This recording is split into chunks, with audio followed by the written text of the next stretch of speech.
Пандемияи COVID-2019 ҷаҳонро пахш кардааст. Бар асари ин бемории пуршиддат қариб ки дар ҳамаи кишварҳо футбол ва дар маҷмӯъ тамоми мусобиқаҳои варзишӣ барҳам дода шудаанд. Зиёда аз 25 рӯз мешавад ки мухлисон ҳаёти худро бидуни футбол мегузаронанд.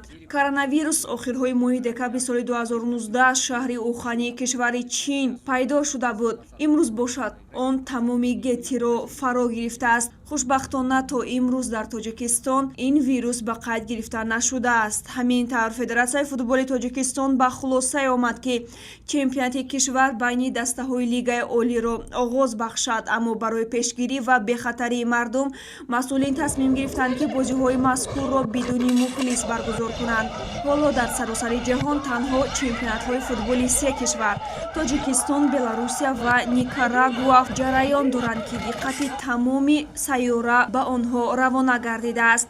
4 апрел дастаҳои Истиқлол ва Хуҷанд барои ба даст овардани суперҷомии Тоҷикистон 2020 мубориза бурданд ки дар натиҷа Истиқлол бо ҳисоби 2-1 пирӯз шуда суперҷомии кишварро ба даст овард. Дар натиҷа Истиқлол аввалин бошгоҳе дар ҷаҳон гардид ки дар айёми хуруҷи коронавирус соҳиби ҷоиза гардид. Ҳамакнун тамоми сайёра дар бораи Тоҷикистон ва футболи он гап мезанад.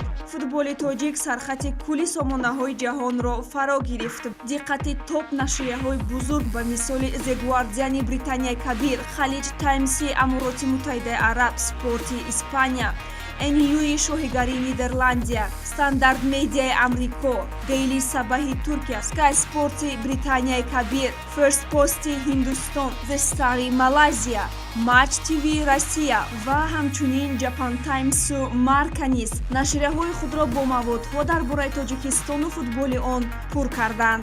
Ин аст ки мегӯянд варзиш муаррифгари миллат аст.